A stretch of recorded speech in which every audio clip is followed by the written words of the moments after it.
Welcome, brave souls, to Fear File Chronicles, your one-way ticket to spine-chilling stories and terrifying tales. Tonight, we'll be diving into the darkest corners of the human mind with a story. The Journal My Grandfather Left Me, Part 5, penned by the twisted mind of True God 92.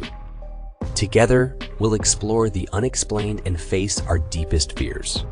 But before we begin, if you enjoy trembling in terror, be sure to hit that like button. Share this video with your fellow fear fanatics and subscribe to our channel. Don't forget to click the bell notification so you never miss an eerie episode. Your support truly means the world to us, so feel free to leave a comment below to join the Fear File Chronicles community. Now, without further ado, let's unravel the mysteries of the unknown together. As we delve into tonight's fear-inducing story, The Journal My Grandfather Left Me, Part 5. Dim the lights and prepare yourself for a chilling journey into the Fear File Chronicles. As the cab pulled up in front of Blackwood's office building, he paid the driver and we stepped out onto the bustling city street. The sounds of honking horns and chatter filled the air as we made our way inside and up to his office. Once inside, Blackwood headed straight for a large bookshelf, running his fingers over the spines of the volumes before pulling out a thick, leather-bound tome. He flipped through the pages quickly before finding what he was looking for. Ah, here it is, he said, holding the book out to me. This should help us understand what we're dealing with. I took the book from him and started flipping through the pages. It was filled with arcane symbols and incantations, along with detailed descriptions of various supernatural beings. "This is amazing," I said, my excitement growing with each passing page. "I've never seen anything like this before." Blackwood nodded, a small smile playing at the corners of his lips. It's one of my most prized possessions. I've been collecting knowledge like this with the help of your grandfather for years, hoping that someday it would come in handy. I looked up at him, feeling a sense of gratitude. "Thank you," I said. "I don't know what I would do without your help." Blackwood gave me a reassuring pat on the back. We'll figure this out together. That jewelry box has something foul in it, and we're going to sort it out. Sitting at his desk, he began to read from the book, flipping through pages at a wild pace. As I stood, not knowing what to do or say, he lifted his gaze to me. Don't just stand there like a lump on a log. Look through the shelves for something possibly useful. Hearing this, I fumbled around, trying to find something among the many books, scrolls, and random parchments. After reading until my head felt numb, I finally came across a small notebook. When I picked it up, I felt the same chill that had run through me when I picked up the package.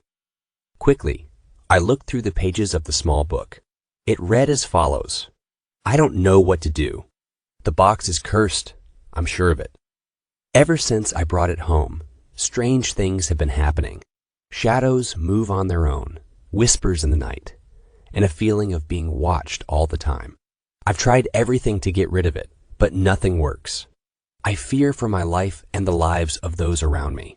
The only solution I can think of is to bury it deep underground, where no one will ever find it." As I finished reading the last sentence, I looked up at Blackwood, who was now deep in thought. We need to find out where this box came from and who owned it, and we need to do it fast. Upon inspecting the back of the notebook, a phone number and partial address was found scribbled. A curious look came across Blackwood's face as he looked at it. I know who last had the jewelry box. He quickly grabbed his phone and dialed the number written on the paper. After a few rings, someone finally picked up. "Yes, hello?" A voice answered. Hello, miss. I found this address on the back of a notebook, and I was wondering if you could help me out. "What address?" The one on the back of this notebook. It's only partial, but it says 123 Main Street. Do you know who might live there? "Oh, that's my old address. I moved out of there a few months ago. Why are you looking for it?" I'm trying to track down a jewelry box that was lost, and I believe the last person who had it might have lived at that address. "Well, I don't know anything about a jewelry box, but I can tell you that the person who lived there before me was a woman named Sarah. She had a lot of visitors, so it's possible someone else might have it now. Thank you, that's very helpful. Do you happen to know where Sarah went? I'm not sure, but I think she moved to a different city. Sorry, I couldn't be of more help. That's okay. Thank you for your time. Blackwood said before hanging up the phone. With a confused look, I asked, "What do you mean we're looking for a jewelry box? We already have it." Smiling, Blackwood replied, Oh, I know that, but she doesn't. Now, she'll return to your apartment to retrieve the box, and when she does, we'll be waiting for her. We have much to do in very little time, my boy. Returning to my apartment, Blackwood informed me that I needed to carry on with my evening as though nothing had occurred. He would remain hidden in my study, anticipating the woman's arrival. As I lingered on my couch, the room began to cool rapidly. A scratching noise emanated from behind me, followed by a giggle reminiscent of a small child. Then, a harsh knocking started at my door. Gradually, I rose and cautiously approached the entrance. Peering through the peephole, I saw a petite woman in her early 30s glaring back at me. I took a deep breath and inquired, "Hello? Who's there?" The woman replied in a strained voice. It's Sarah. I got a call saying you have a package of mine. I'd really like to have it back, please. I responded, telling her that I had no idea what she was talking about and that it was getting late. I needed to get some sleep. She then began pounding on the door, uttering inhuman sounds. Suddenly, all went quiet. In a small voice, she pleaded, Please, please give me my jewelry box back. My grandfather built it for me before he died. No sooner had the words left her mouth than I heard the giggle again, this time right in my ear. Then, wet, slippery hands clutched my head, forcing it to the side to face the woman. She screamed. You know, dead. Dead like Paul, your bastard of a grandfather. The one who bound me here forever. I wrenched myself away from her, darting towards my study and yelling for Blackwood to open the door. As I attempted to enter the room, she tugged my hair, pulling me to the floor. She clambered onto me, pinning my arms down. Grinding her hips onto me, she whispered, Maybe I should fuck you, like Paul fucked me. Yeah, that would be real good. Then both you and good old Grandpa can feel my essence. How does that sound, little one? Do you want me to? Before she could finish, Blackwood crashed the jewelry box onto her head, shattering the box into pieces. As the shards fell, the demon began to shake, letting out a scream that made my vision blur. It looked down at me and proclaimed, Before I leave this whore's body, I'll give you this. She then vomited a thick black liquid, covering my face, burning my eyes and filling my mouth. After she stopped, her body fell limp beside me. Rolling onto my side, I retched, expelling the substance I'd been forced to swallow onto the floor. As I screamed in agony, I heard Blackwood calling to me, asking how he could help. I wiped the noxious black sludge from my eyes in a futile attempt to cleanse my face. Unable to speak, due to the burning sensation in my mouth and throat, I reached out for Blackwood to assist me. With immense strength, he hoisted me as though I were a child and led me to the kitchen sink. Placing my head under the running water, I washed off the sludge. After a brief moment, I managed to cleanse most of it from my face and head. I turned to my cabinets, retrieved a glass, filled it with hot water, and rinsed my mouth. Having spat out as much as I could, I composed myself and headed to the living room. Entering the room, I saw Blackwood tending to the girl on the floor as he cleaned her face with a washcloth. Blackwood was reciting the incantation Lilith had taught me. I watched his compassionate care in cleansing her soul and body, and it dawned on me that the work he and my grandfather had been doing all these years was not for knowledge or power, but to help those lost in the darkness. I moved over to them and knelt down beside her, reaching for her hand. Holding it tightly, I joined in the recitation of the incantation. An hour had passed before her body showed any signs of life. Suddenly, she woke with a frightened scream and began crying out in fear and pain. Hushing her with a soothing tone, Blackwood asked, Miss, by any chance, would you be Sarah Ann Colley? With a whimper, she responded, Yes, that's me. Where am I? And who are you?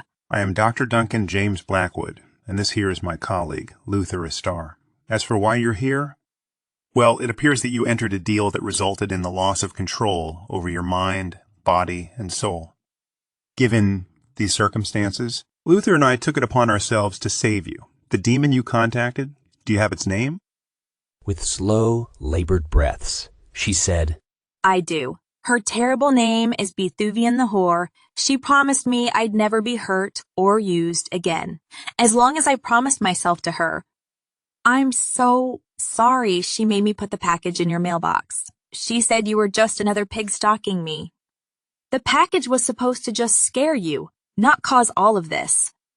Looking at Blackwood, I could see him thinking and trying to remember anything that he may have come across about this demon. In a flash, he leapt towards me, slamming me to the floor, holding me by my throat. He spoke the demon's name as if he was whispering a lover's name into my ear. All at once, I could feel a mass form in my chest. It worked its way up to my throat, forcing its way up into my mouth. I gagged, shaking my head in a feeble attempt to relieve the pain. Blackwood then reached into my mouth, pulling out a black sphere, and without a second thought, smashed it on the floor.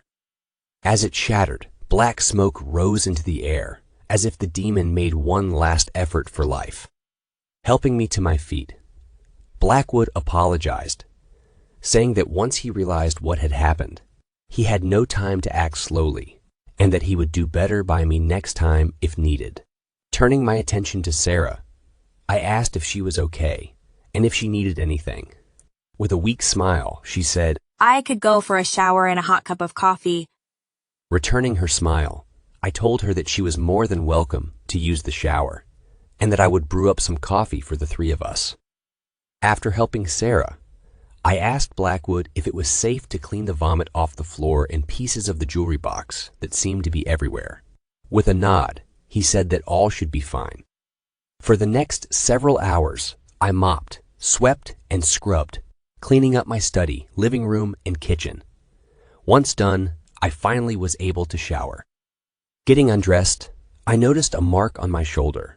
Taking my phone, I took a picture of it and proceeded to shower. After I was sure I had none of the sludge on me, I let the hot water run cold as I tried to process all that had happened. Making my way to the kitchen to join both Sarah and Blackwood, I found myself in complete darkness in what felt to be a field. I called out to them both, but found I had no voice to do so. Looking around, I saw the demon from my car. Frozen in place, I tried to speak only to produce nothing but silence. In a blink, the demon was nose to nose with me, sniffing me over. When it finished, it spoke in a hushed, hoarse voice. You're Paul's kin, the one to continue his work. I am Enoch. I vowed to protect Paul, but I failed him. In his honor, I wish to serve and protect you to the best of my ability. What say you? Not knowing exactly what I should do, I just nodded and smiled. Seeing this, Enoch sighed and was gone. I found myself in my bathroom, staring blankly at my mirror. Looking closely, I could see the faint reflection of Enoch shimmering behind me. Hearing laughter, I walked to the kitchen to find Blackwood and Sarah talking about their respective past lives. Joining in, I found out Sarah was a grade school teacher before pain medication took her down a dark path, and that Blackwood, although looking like he might be a few years older than me, is actually 112 years old. In his 30s, he made a deal that he could keep his youth for as long as there was knowledge to be learned. Well, in his mind, there's always something to be learned. A few hours passed, and Sarah asked to crash for the night on my couch. Blackwood found his way back to his home. I decided it was time to rest my head. Lying in my bed, I couldn't stop thinking about all that had happened over the past 3 days. Unable to sleep, I went to the kitchen for some tea, hoping it would calm my mind enough for just a few hours of sleep. As I waited for my tea to brew, I remembered that Bethuvian had said that my grandfather had bound her here. In a fit of curiosity, I dug through his notes, looking for anything about Bethuvian, With tired eyes, I finally came across her name on a scrap piece of parchment. All it said was, Bethuvian. Waste of time and effort. Hardly harmless. Better off contracting with a powerful demon than wasting my time with her. Shaking my head in disbelief, I drank my tea and went back to my room, finally sleeping soundly for the first time in a good while. The following morning, I awoke to the smell of breakfast and the soothing voice of Sarah singing. After getting dressed, I walked to the kitchen, smiling, and asked how she was feeling. With a beautiful smile, she said, I feel amazing, like I did before when I was a teacher. Thank you, Luther, for all you did for me. I know it's not much, but I made you breakfast. Please sit down and enjoy it while it's still hot. Pouring myself some coffee, I sat down. As I took the first sip, my phone rang, causing me to choke and cough. Looking at the screen, I saw that Blackwood was calling. I answered, still coughing. Good morning, Blackwood. How are you this morning? From the other end, in a tired, worn voice, I heard Blackwood pleading for his life to an unknown assailant. Then nothing but silence, followed by the sound of harsh breathing. Losing my cool, I yelled into the phone. I don't know who or what you are, but if Duncan is hurt in any way, you better hope I never find you. Because I'll make sure that you're not only dead, but your soul burns to nothingness. In response, all I heard was a low, menacing voice say, Good luck, boy. In a fit of rage, I threw my phone at the wall and jumped up to rush to save Blackwood. Grabbing my arm, Sarah pulled me back into her arms, crying out, Please, just wait. You need to calm down and figure out a plan before you get yourself and Duncan killed. I just found both of you and I don't want to lose either of you. Please, slow down. Let's go together and save him. As she blinked tears from her eyes, she placed her hands on my face, reassuring me that he'd be okay. We could save him as long as we did it with level minds. Centering myself, I looked at Sarah and told her that she was right. Charging in recklessly would likely lead to both of us getting killed. I grabbed my grandfather's journal, full of contracts, and a blade he gave me when I was 16. Sarah and I made our way to Blackwood's office.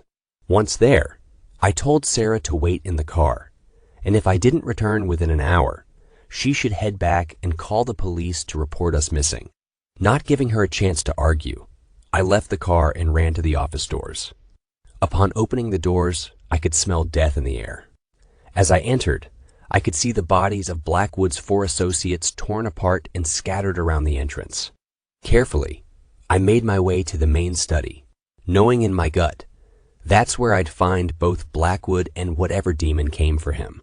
Placing my ear to the door, I could hear the demon taunting Blackwood, telling him that his death was soon to come and that he'd better pray for forgiveness. With rage and hatred in my heart and mind, I swung open the door, screaming the incantation from Lilith's tome. In a flash, the demon was on me, pinning me to the wall, forcing my mouth closed and pushing a claw into my eye, causing my vision to blur. Not wanting to be overtaken, I pulled the blade from my sleeve, plunging it deep into the ribs of the otherworldly beast, twisting to ensure it let me go. In a fit of pain, it let out a scream and fell backwards towards one of the bookshelves. Gathering myself, I ran to Blackwood's side. Leaning down, I could hear his shallow breathing. Relieved, I pulled out the journal, looking for any entry that matched the description of this monster.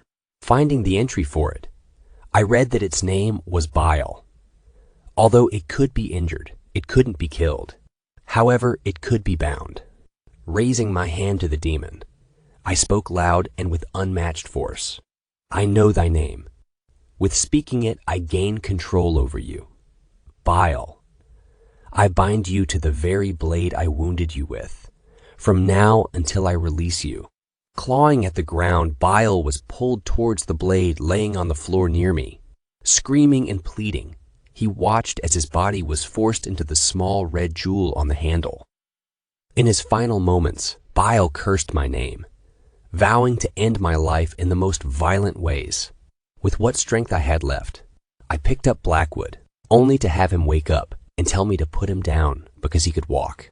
Laughing, I made my way to the blade laying on the floor. Picking it up, I felt the handle turn red hot, burning the palm of my hand. Dropping it to the floor, I heard a quiet laughter coming from the jewel. Looking at my hand, I saw that Bile had marked me with what I could only assume to be his sigil. Slowly walking over, Blackwood used a gloved hand to pick up the blade, placing it in a small wooden box on his desk. Then, with a loud voice, Blackwood let out a sound that reminded me of a wolf's howl. Watching, I was taken aback as the office started to spin around us, only to stop abruptly.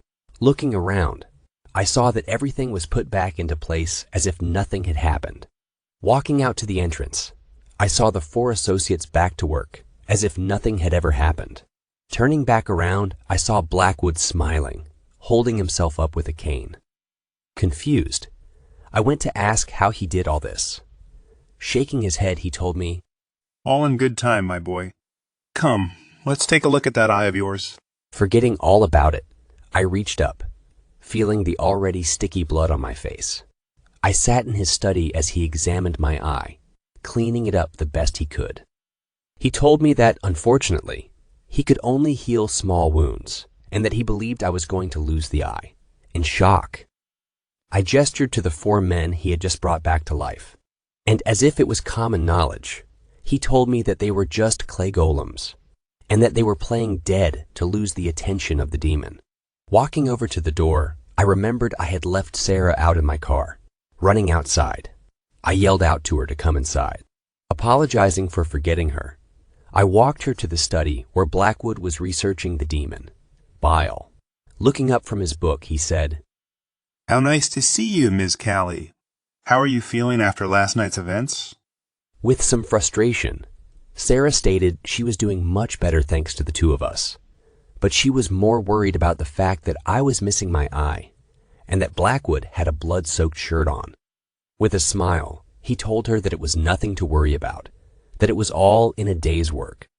After catching Sarah up with everything, I asked if she could drive me back so I could wash up and rest for a while. Getting back to my apartment, Sarah cleaned and patched me up the best she could. Sitting on my couch, I looked over to her and said that I'd be okay, and that if she wanted to go home, I'd understand completely.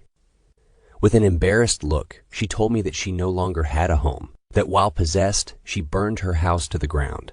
Without hesitation, I told her that she was more than welcome to stay with me for as long as she needed, as long as she didn't mind dealing with the work I was now involved in. With a smile and a quick hug, she thanked me, telling me that she'd be by my side, helping me in any way she could. That's all I've got for now. I'll update you when I have more to tell. For now, I'm going to rest and hopefully heal up before the next adventure starts. Well, my friends, we've reached the end of tonight's chilling tale, The Journal My Grandfather Left Me, Part 5, by the talented True God 92. I hope you've enjoyed our descent into darkness, and that you'll carry a piece of the Fear File Chronicles with you as you drift into uneasy dreams. If our story left you shivering and shaking, don't forget to like this video, share it with others who crave a good scare, and subscribe to the Fear File Chronicles for more haunting horrors. Remember to hit the bell notification so you're always among the first to know when a new nightmare awaits. As always, we appreciate your support and would love to hear your thoughts in the comments below. Sharing your fears and frights with us truly means a lot, so don't be shy to engage with our sinister community. Until next time, remember to embrace the darkness, for it is within the shadows that our most terrifying stories are born. Good night, and stay scared.